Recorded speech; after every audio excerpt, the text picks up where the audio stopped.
Halo, selamat pagi, siang, sore ya ini. Halo juga. Halo juga, Kak. Ini kita kedatangan tamu ya, Sobat Aspirasi. Kita kedatangan tamu spesial nih, cantik-cantik dan ganteng-ganteng nih. Boleh perkenalan dong dari mana?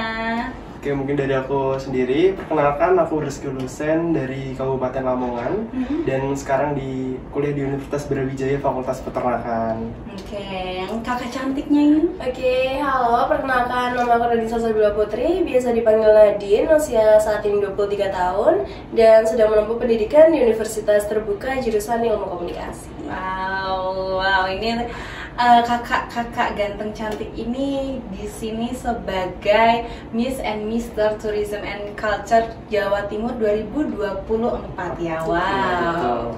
Ini aku masih kepo-kepo nih sebenarnya Miss Tourism and Culture Jawa Timur tuh apa gitu?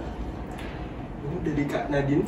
Oke, untuk Miss Tourism and Culture sendiri ini kan dibangun sama Yayasan Bangun Budaya nih Kak. Jadi memberikan wadah untuk para generasi muda khususnya di Jawa Timur untuk bisa ikut melestarikan pariwisata dan budaya seperti itu. Oke, dan ajangnya ini kakaknya dari tahun 2024. Iya, tahun 2024. Winner ya Kak? Iya, winner. Wow, keren banget Sobat Aspirasi. Ini nih, sebelumnya udah pernah ikut ajang seperti ini nggak? Mungkin dari aku sendiri pernah Kak ikut Duta Kesehatan Jawa Timur. Wow, udah tingkat Jawa Timur Iya, juga Jawa ya? Timur juga, dan itu juga dapat gelar Kak di Putra Kesehatan Mental. Oke, kalau Kak Nadine? Kebetulan juga sudah ikut Putri Pendidikan Jawa Timur tahun 2020 dan alhamdulillahnya juga dapat gelar runner up 1. Wow, keren banget ya, runner up 1 tuh jadi semacam juara 2 ya? Iya, betul ya. Jadi emang sebenarnya Kak Nadine dan Kak Rizky ini sudah pernah berkecimpung di dunia ajang Miss and Mister ya ini. Iya. Terus kenapa nih tertarik untuk ikut Miss Tourism and Culture ini? Dari aku mungkin bisa mempelajari kayak tentang dari Mr. Miss ya, tentang budaya dan pariwisatanya. Terus kita juga bisa belajar tentang public speaking kita dan lain-lain juga sih Kak. Menambah wawasan terutama. Oke, terus Iya benar sih Kak. Terus kalau dari aku sendiri, karena kan emang udah punya advokasi yang memang sudah berjalan sebelum ikut Mr. Miss ini, dimana sebagai generasi muda yang melek teknologi juga, apa-apa sosmed kan.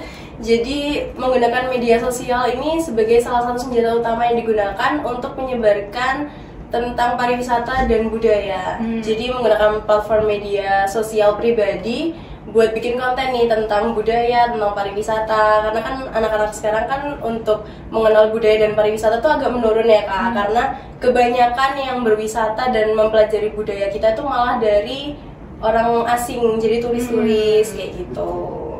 Jadi emang niatnya untuk mengembangkan ya, untuk memperkenalkan juga gitu. Iya.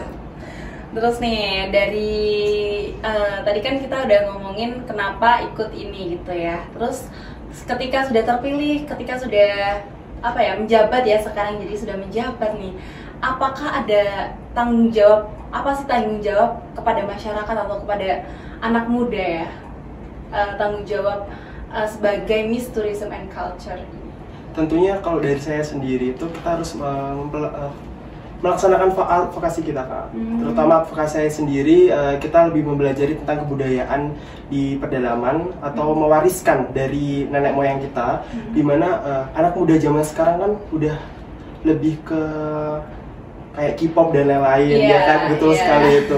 Jadi kebudayaan kita sendiri tuh kurang. Nah disinilah kita sebagai Mr. Miss Tourism and Culture, saya sendiri ingin belajar dan ingin mengajak mereka yang ingin mengetahui tentang budaya-budaya dan ingin mewariskan gitu kan. Terus sebenarnya kalau boleh dibilang penjabatnya tuh bulan apa sih Kak? Bulan Oktober ini ya Kak ya? Baru ya. Oktober ini. Jadi udah pernah kayak kunjungan gitu nggak sih? Apa belum? Kalau itu belum sih Kak, soalnya kita di tanggal 20 ya Kak ya? Iya, di tanggal 20. 20 dan sekarang 31 ya Satu, Sobat ya. Aspirasi ya. Ini udah sangat berkegiatan, itu masuk kunjungan juga ya. Iya.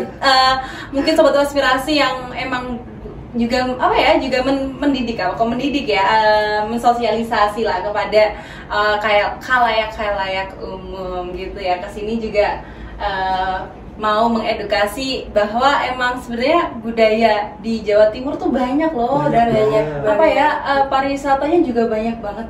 Kalau misal boleh tanya nih, apa sih di tempat paling favorit di Jawa Timur nih?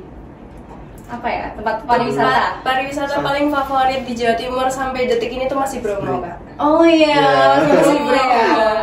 Karena dia asli mana sih, Kak? Aslinya Cirebon. Oh, jadi udah lama di Malang. Oh iya ya, ini juga bukan dari Malang asli ya. Ketika lihat Bromo, waduh bagus banget. Bagus banget. Kalau ke Banyuwangi pernah belum sih, Kak?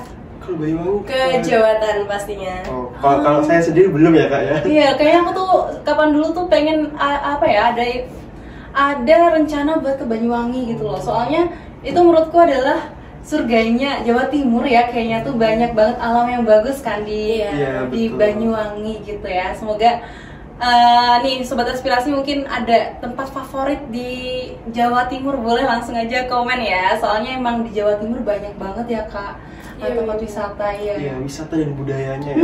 Iya betul banget, budayanya tuh juga unik-unik gitu lah. Apalagi kita di tanah Jawa ya. Tanah Jawa adalah kunci ya sebenarnya. Iya, kalau misal ngomongin tentang wisata nih.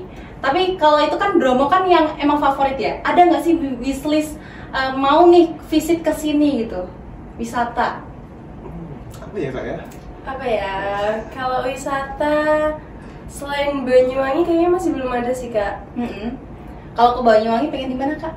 Kalau ke Banyuwangi pengennya ke pantainya sih. Oh iya, pantainya sih kayaknya. Iya, pantainya bagus banget. Apalagi kalau di Banyuwangi itu ada festival yang 1000 Gandrung itu.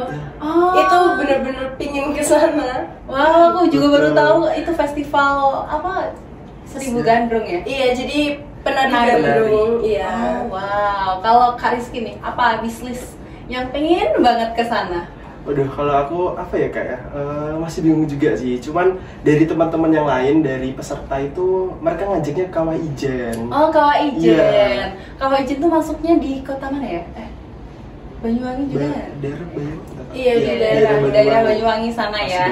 Emang kalau selain Bromo emang Kawah Ijen tuh juga menarik betul. Ya, apalagi ada itu Blue Fire gitu. Itu orang Cina pun ke sana, orang luar negeri pun ke sana loh. Emang keunikan alam di Jawa Timur tuh banyak banget. Nah, jadi emang buat Sobat Aspirasi nih kayak bingung ke mana ya, daripada keluar negeri, keluar provinsi. Sebenarnya di provinsi Jawa Timur tuh masih banyak hal yang harus dijelajahi gitu lah. Apalagi kita di Malang ya, kota wisata, banyak banget pariwisata, banyak banget budayanya juga, kayak berot ya. Itu termasuk budaya loh Sobat Aspirasi ya, nggak boleh diremehin kalau itu emang harus dilestarikan juga gitu. Terus nih Kak, pas saat apa ya, saat karantina kan dulu pas mau masuk ini kan karantina dulu nggak sih? Iya, karantina. Apa sih kesusahannya pas di karantina, atau pas mau masuknya apakah ada kendala-kendala gitu? Tantangan-tantangan gitu? Apa ya?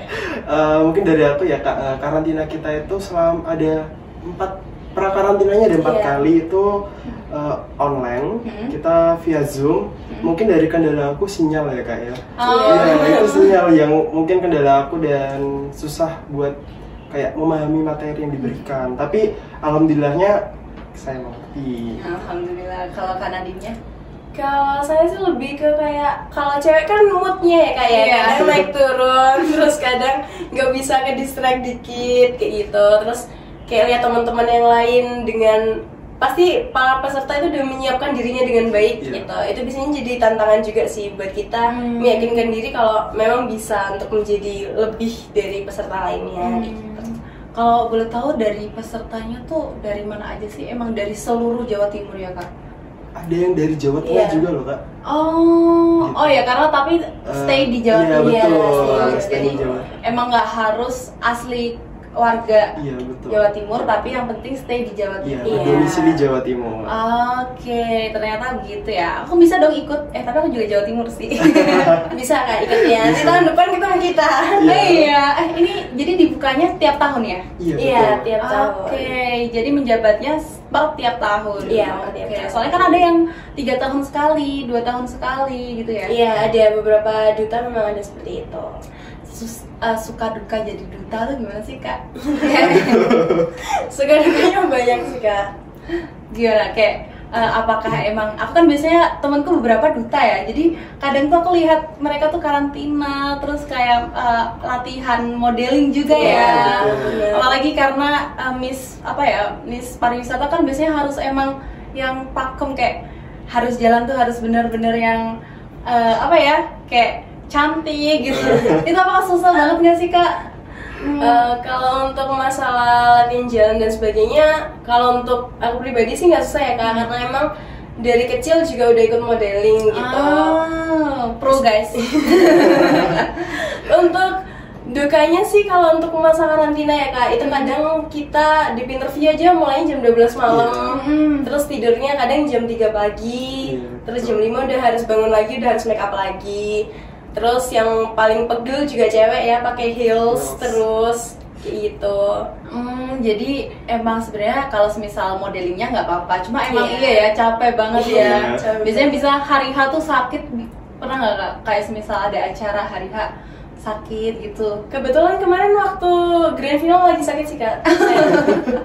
Kayak itu problem semua duta di seluruh dunia ya, udah kayak Indonesia aja, karena emang karantinanya kan hampir 24 jam ya. Iya, hampir. Iya kan. Jadi kalau karantinanya di mana Kak? Kalau boleh tahu. Kita di Kota. mungkin di MCC, terus habis itu lanjut ke Senandung Hotel. Senandung Hotel di Malang ya? Iya, di Malang. Oh, jadi emang base-nya di Malang ya? Iya, Nggak di iya. luar kota. Kalau di luar kota, aduh capek nggak sih Kak juga kan? Kalau semisal Kak Rizky nih, tadi tantangannya Kak Nadine kan mungkin dari masa karantina yang susah banget. Kalau Kak Rizky nih? Aduh, aku apa ya Kak ya? Mungkin dari personal branding sih Kak. Kayak kita harus selalu senyum, walaupun kita ada masalah pribadi yang bener-bener kayak kita nggak boleh senyum ataupun bahagia, kita harus senyum di depan mereka gitu. Itu sih yang Fake tantangan. smile. Tantangan terberat sih itu Kak. menurut aku. Iya sih, kayak ya udah nggak mau tahu kamu masalahnya apa. Iya. Yang penting kamu dilihat orang harus ceria. Harus emang murah senyum. Kayak gitu ya, ternyata emang jadi duta tuh nggak sesimpel itu. Kan kadang orang-orang mikir ya kalau duta tuh ya udah yang penting cantik, yang penting yang penting centil atau yang penting ganteng gitu ya, yang penting tinggi. Tapi ternyata sebenarnya perjuangan sebelum jadi duta tuh sebenarnya mati-matian ya, hampiran kayak capek, terus kemudian udah sakit-sakitan, terus pernah nggak Kak lecet di heels gitu, di kaki gitu? Itu sering sih Kak. Kemarin aja habis grand final beberapa peserta itu udah ada yang masuk rumah sakit, Waduh. kakinya bengkak, itu juga ada. Waduh, emang susah ya. Kalau sebenarnya cowok tuh biasanya problemnya apa sih Kak? Kalau dari cowok sendiri mungkin nggak ada ya Kak ya. Soalnya ya kita juga masih formal aja, nggak terlalu. Iya, kalau Gimana. emang beauty is pain ya guys. Jadi duta tuh nggak semudah itu. Tapi misal emang sobat aspirasi yang mau jadi duta, tipsnya nih apa nih? Kalau boleh tahu. Kalau mau, udah dia misal sobat aspirasi nih udah ada yang mau berniat untuk mengikuti ajang duta gitu. Apa sih tipsnya untuk sobat aspirasi? Tipsnya pertama percaya diri, terus habis itu siapin advokasi terbaik. Kalau bisa, kalau bikin advokasi tuh biasanya kan orang tuh muluk-muluk ya Kak, kayak nanti bekerja sama pemerintah seperti ini dan seperti ini. Bikin aja advokasi yang dari lingkup terkecil, dari lingkup pertemanan kayak gitu. Terus habis itu latihan yang serius, dari mulai public speakingnya, dari mulai catwalknya, dan menyiapkan diri dengan lebih baik gitu Kak. Jadi emang nggak usah muluk-muluk tentang advokasinya ya Kak. Yang penting terrealisasikannya itu ya sebenarnya. Nah, kalau sebenarnya tips dari Kak Rizky nih? Udah mungkin nggak jauh beda ya dari Kak Nadine. Kita harus kayak belajar tentunya dari yang ingin kita tuju atau duta atau Mr. Miss. ya kita belajar aja sih Kak menurut aku, dan nguatin advokasi tentunya. Iya, karena emang nggak cuma cantik dan ganteng nih, tapi emang kakak-kakak duta tuh emang pinter-pinter ya, harus research tentang apa yang mau dituju emang kan. Harus update terus Kak. Iya. Harus update terus. Karena pertanyaan yang dilontarkan yang paling update ya. Iya. Karena ya emang kita mbak-mbak mas-mas ini kan bekerja ke masyarakat gitu ya kan bertujuan untuk mengedukasi masyarakat. Jadi emang harus update ya. Kalau kita nggak relate sama hal yang di luar sana ya orang nggak bisa nangkep juga ya. Terus nih, apakah ada udah tantangan, udah masuknya udah susah? Apakah ada pengalaman berharga banget nih pas proses seleksi atau saat menjabat Kak? Tantangan berharga apa ya Kak ya? Yang paling berharga itu bisa ketemu sama duta-duta lainnya ketika proses prakarantina, bisa tuker wawasan juga, nambah wawasan, nambah relasi tentunya. Terus habis itu lebih bisa nge-branding diri dengan lebih baik lagi. Itu sih Kak. Oke, jadi emang pengalaman berharganya pas di karantina emang lingkungannya ya, iya, ketemu teman-temannya. Kalau Kak Rizky nih? Dan nggak jauh beda lagi. Tentunya kita bertemu sama teman-teman yang udah berpengalaman tentunya Kak, dari kita, dan kita juga bisa belajar dari mereka tentang entah itu dari public speaking ataupun tentang catwalk dan lain-lain. Kita bisa belajar, dan itu bukan dari Jawa Timur saja, tapi juga ada yang dari Indonesia ya Kak ya. Iya. Dari mana paling jauh, dari mana sih Kak? Oh, benar. Kemarin ada juri kita itu dari Mr. Teen Indonesia. Wow, itu Indonesia ya, udah Indonesia ya, nggak di Jawa Timur aja emang. Jadi emang ajang yang lumayan bergengsi nih. Soalnya jadinya nggak main-main sobat aspirasi, kayak emang udah udah kayaknya yang minat juga banyak banget deh. Kayaknya aku tahun depan ikut ya sobat aspirasi. Kalian boleh banget ya. Nanti kita tunggu Kak. Aduh, aku ditunggu beneran. Aku pengen sebenarnya ikut kayak gitu-gituan, tapi kayak nggak tahu, masih bingung. Tapi kayak lihat orang-orang tuh kayak keren banget. Mereka cantik, ganteng, pinter. Aku tuh sukanya kayak pembawaannya tuh juga kan harus berkarisma. Ada nggak sih Kak? Tapi kalau orang duta ya, tapi yang pencicilan boleh nggak sih?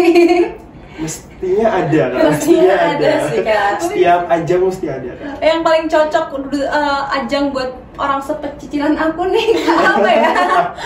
Soalnya aku sebenarnya tantangan terbesarnya adalah dari diriku sendiri yang nggak bisa diem gitu. Nah terus aku kalau misal ikut duta-dutaan, kayaknya kalau aku nggak bisa diem, udah nggak usah nih orang nggak bisa diem, nggak bisa diem, jangan diambil ya.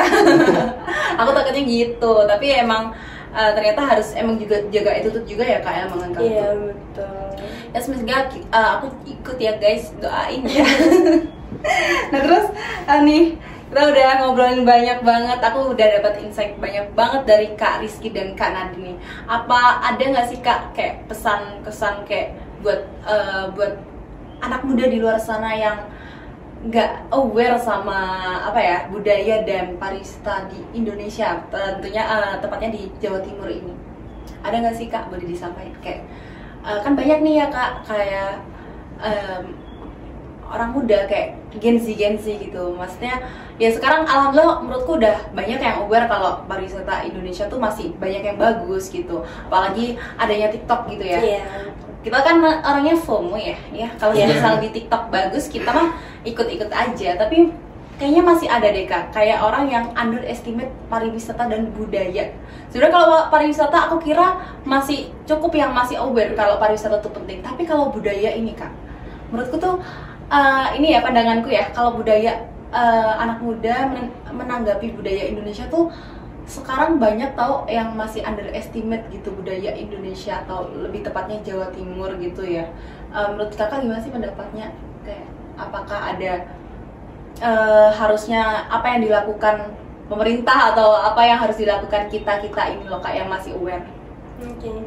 Sebenarnya banyak yang nggak tahu tentang pemahaman. Menurut aku sih semua orang itu adalah duta Kak. Jadi bukan kita saja yang terpilih, tapi setiap orang itu juga duta. untuk kotanya masing-masing, untuk daerahnya masing-masing gitu. Dan kenapa sih kayak banyak sekali anak-anak muda yang underestimate-kan budaya gitu.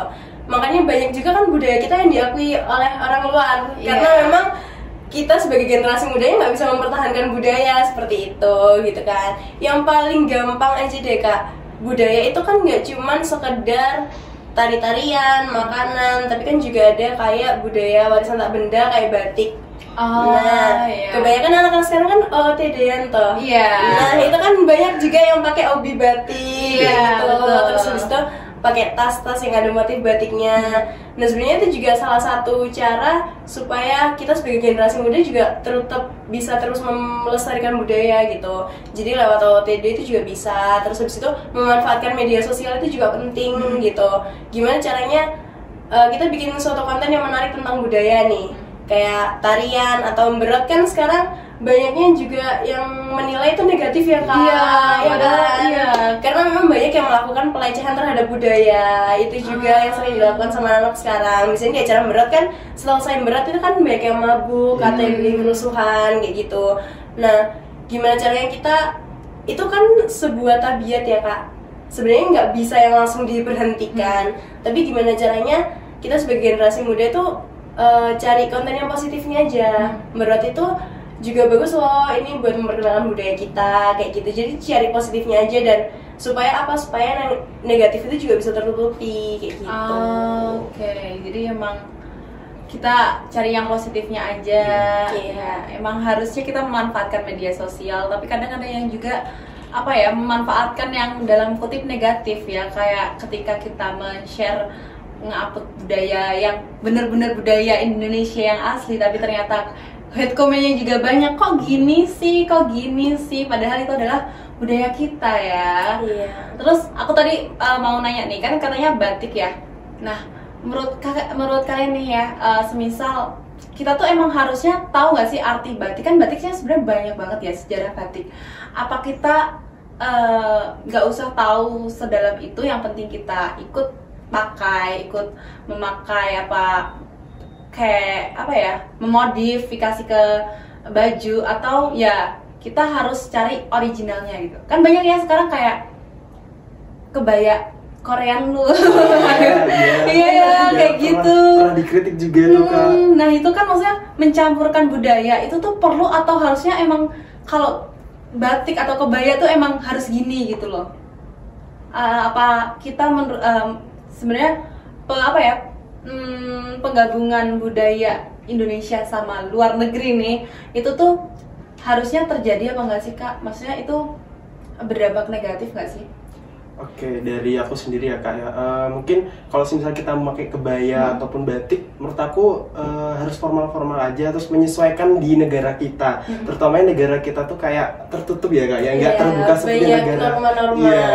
Terus terkait dengan gabungan atau dari luar juga, seperti contohnya itu batik yang di tank top. Nah, itu juga pernah dapat kritik dari negara kita sendiri, bahwasanya batik itu kalau dipakai bukan kayak gini loh, ataupun kebaya yang terbuka itu bukan kayak gini. Kalian itu malah kayak merusak generasi-generasi nenek moyang kalian, seperti itu. Nah, sebagai saya pribadi, hal tersebut itu kayak malah membuat budaya kita itu kayak, oh ini bukan budayanya kita, tapi budayanya orang lain, tapi berkolaborasi dengan batik tersebut.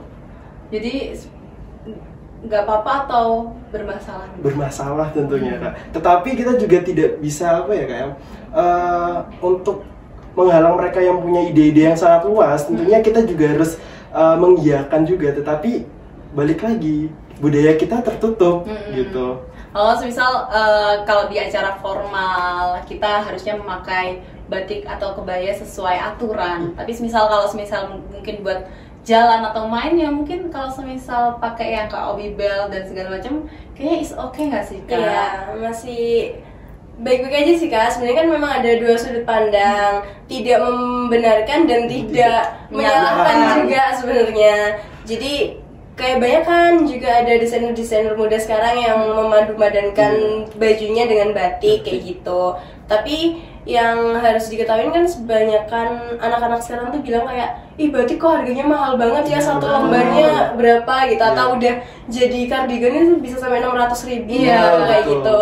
Nah, karena memang di setiap goresannya itu ada artinya. Jadi kenapa batik itu mahal gitu.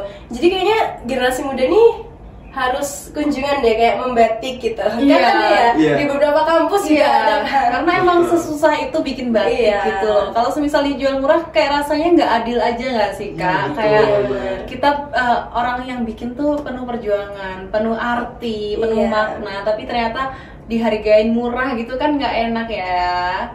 Ya gitu ya, ternyata sobat aspirasi banyak banget insight kayak budaya kita yang makin lama nih agak tergusur sama budaya luar ya. Terus untuk pariwisatanya juga orang-orang lebih suka main ke luar negeri kadang ya. Tapi ya ini kita datangkan Miss Tourism and Culture Jawa Timur karena mungkin sobat aspirasi nih butuh pencerahan nih. Kalau misal Indonesia tuh bagus, Indonesia tuh kaya banget sama budaya dan pariwisatanya ya. Mungkin itu saja ya Kak. Terima kasih banyak buat hari ini. Aku banyak banget dapat insight baru, terus kemudian inspirasi juga. Mungkin sobat aspirasi juga bisa mengambil inspirasi dari Kak Rizky dan Kak Nadine. Oke, kata-kata terakhir nih Kak, kata-kata terakhir. Kata-kata hari ini. Kata-kata hari ini. Mungkin dari aku untuk generasi muda berikutnya, kalian jangan putus menyerah ataupun semisal kalau kalian ingin berjuanglah. Kalau semisal berjuang tersebut gagal, itu bukan langkah awal dari kalian, tapi itu langkah untuk kalian belajar untuk selanjutnya. Wow, oke, nanti di bawah diedit ya editor. Tadi kata-katanya terus di 2024. Ya, terima kasih sobat aspirasi, terima kasih Kak Nadine, terima kasih Kak Rizky. See you sobat aspirasi di episode selanjutnya. See you, bye bye.